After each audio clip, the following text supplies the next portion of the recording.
Talbott with Limburg TV. Today I am going to show you how to make blueberry scones. Really easy, fun to make, and you're going to have 6 beautiful scones when you're finished. I'm going to walk you through everything. The first thing that we're going to do is we're going to do what we call our mise en place. We're going to get everything measured and ready to go. As you might know, this is a dry measure.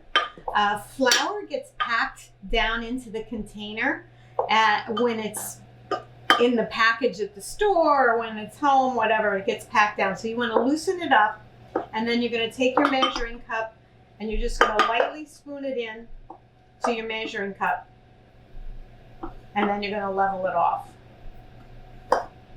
Okay, you want to have just exactly one cup. We're going to use 1.5 for this. But the thing is, if you don't measure your flour properly, whatever you're making is going to come out too dry. So this is a very important step. A lot of people forget that. Okay, so we've got our flour. We're going to use a little flour later when we roll these out. We've got our salt. We've got some baking soda and some baking powder, all measured out. This is 1.5 teaspoons and 1.25 of the salt and the baking soda. We've got a lemon we're going to zest. So what you're going to do is you can take some kind of zester. These are great. These used to be in the basement as a woodworking tool, and somebody one day thought this was a good thing to. Somebody just must have gone down the basement and said this would work for a lemon, which is really always was hard to do, but now it makes it a breeze. I put lemon zest or orange zest in a lot of stuff because this is so easy to do, and it gives you such great flavor. The important thing when you're doing this is to make sure that you don't take the white part. The white part is bitter, so you really just want to kind of gently go around and get all the color, the yellow part. And that's going to give you the great flavor. This makes a lot of difference. So when you're looking for lemons, if you know you want the zest, just make sure they're nice, plump, firm lemons. The other thing I like to do, this is if you're using lemons and you're not using the zest, I like to take the zest off and wrap it up and put it in the freezer. And then when I need the zest, I have it. So it's really a little trick so that you don't waste that zest. So that's pretty much it. So we've got our lemon zest ready and waiting. And now we've got our flour, we've got 1/4 cup sugar, I've got blueberries, we've got the lemon zest, and we've got our all our dry ingredients. So what we're going to do, the thing when you're doing biscuits or scones or anything like that, the concept is you're going to add your dry ingredients together,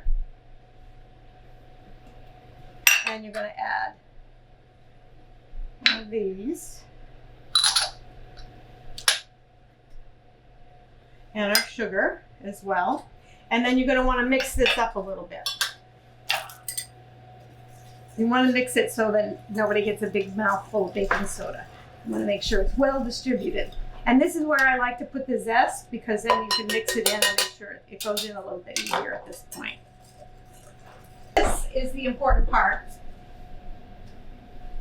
with these ingredients. These ingredients have to be kept cold because it's a very important thing. What happens is you don't want to overmix these. You don't want to warm up the dough, because what happens is when they go in the oven, those little tiny bits of butter we're going to create melt, it creates steam, and it makes a fluffy biscuit or scone, whatever you're making.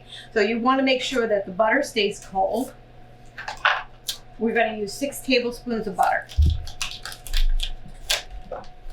So now, what you can do ahead of time, if you want, you can cut up your butter and everything ahead of time.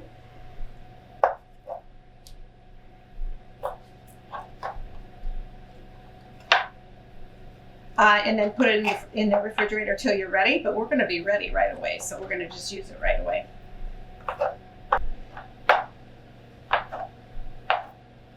This is just going to make it easier to incorporate.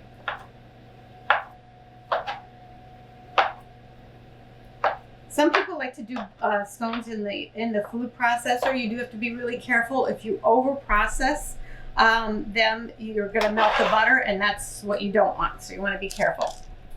So I'm just going to go right straight into this bowl.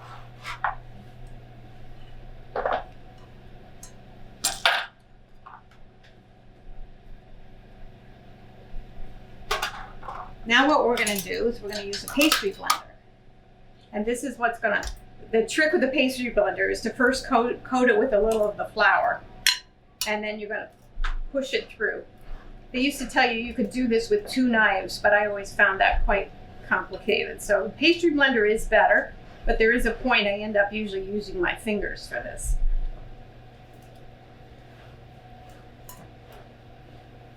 You can see how the butter and the flour are getting kind of incorporated together, but you're still having those like small pieces of butter. And those are what are going to give you the flaky biscuits. This is where you don't want to overwork your dough. You want to just kind of go as quickly as you can. Okay, so now what we're going to do is we're going to take our rubber spatula, a great tool, because you can kind of get everything out and together. Sometimes what I do at this point, if I feel like my butter is too still too big, I'll take my hands and I'll do this. Good reason to wash your hands before you start cooking. And I'm kind of like flattening them a little bit, and what that will do is give it kind of layers. It'll help give the biscuit layers. And then we're going to take our buttermilk. Now I'm going to quickly incorporate the buttermilk.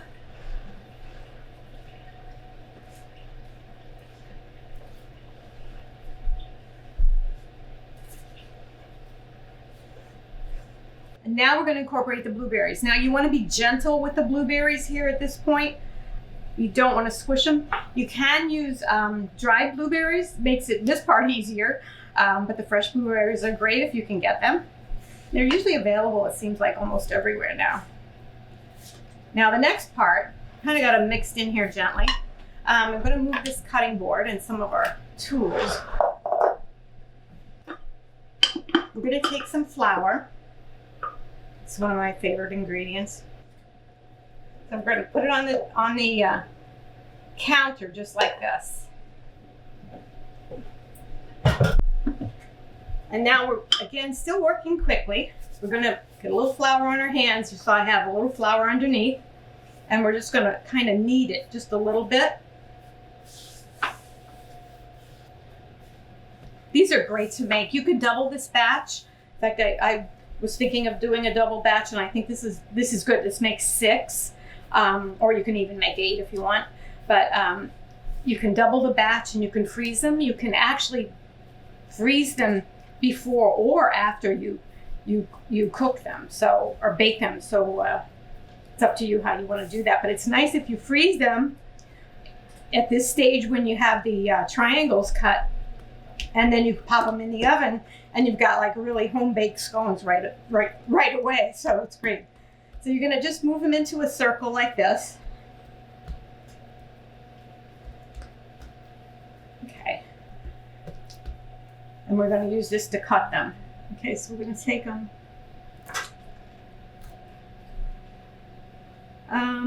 You can make 6 or 8. I'll make 6.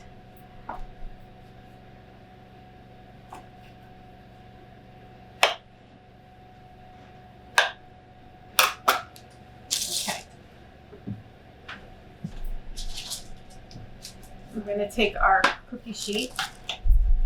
You see that? Okay. See, this one's a little big. I think we'll make it out smaller. You can make these any size you want, actually.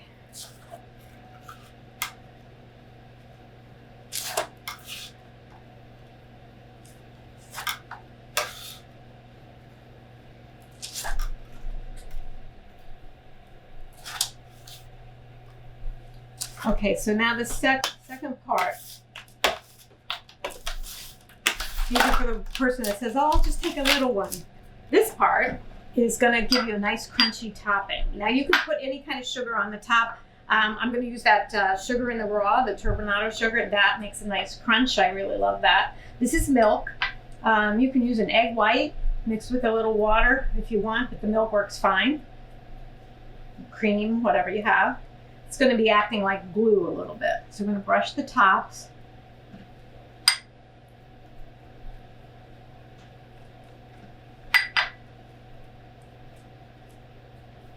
Now I have the oven preheating. It's very important that you preheat your oven when you're baking. Whatever you're baking is going to need that sudden burst of heat when it comes on right away. If you're doing a roast that you're going to put in the oven for 3 hours, you don't have to have it totally preheated to start, but you should preheat for baking. You need to have your oven preheated. I am going to use a convection oven, and just a little bit about the convection oven. There's a fan inside. A lot of people have a convection oven and don't use it just because they don't really understand it. But if you understand, there's a fan inside and it's going to move the air around. It gives you an more even baking. The caution is that you usually have to turn your oven down 25 degrees. So if it says, this recipe says 400, so I have it on convection at 375. So I just get this nice little sugar topping on. Try to get it all over it because it really gives it a nice crunch when you bite into it. So that's it. There they are. And now we're going to put them in the oven, my preheated oven. I'm going to put them in the middle of the oven. Now you want to make sure that you get them in the middle, and then so there's a little air on both sides as much as you can. Cookie sheet is kind of wide, but you want to make it so that it's kind of in the middle, and that way you'll get better air circulation. They take about 20 minutes. We're going to look at them about 17 or 18 minutes since we do have it on convection, and convection oven cooks faster, so you want to make sure you do that. So while they're in the oven, we're going to clean up and we'll bring them out and we'll have some scones. All right, we're going to take them out and get it nice and browned. Look at that. They look beautiful. We're going to go over here. Now I am going to immediately pull this off. You know, we've got parchment paper on here. I didn't point out. Parchment paper to me is one of the real convenience items that we all forget about. Keeps you, look at my pan. Once it's cool, it goes right back in the cupboard. It's not even dirty. So parchment paper can be your best friend. I'm going to let them cool here for a minute before I move them. And then we're going to take them off, and we are going to put them on the rack for a few minutes to cool. The reason you want to put them on a rack is because you want the air to cool them from underneath as well, because you want them to stay crispy on the bottom. If you cool them on a flat surface, they'll tend to become a little more soggy. So when you're making cookies, you could think about that though. If you want them to stay soft, you could cool them on a flat surface. If you want them to stay crispy on the bottom, you're going to cool them on a cooling rack. If you move them and they are still a little soft, you want to wait a few minutes.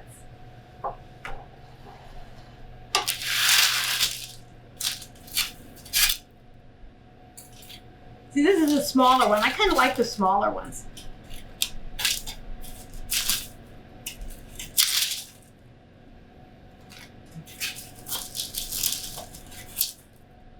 So if you do them small, you'll probably get 8 out of a batch.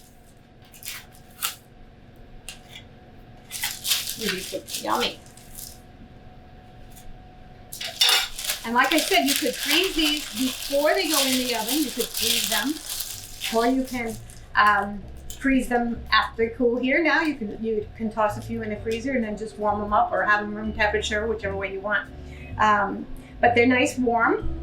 We're going to enjoy them warm, but you can have them room temperature any time of the day. They're great for your little afternoon break.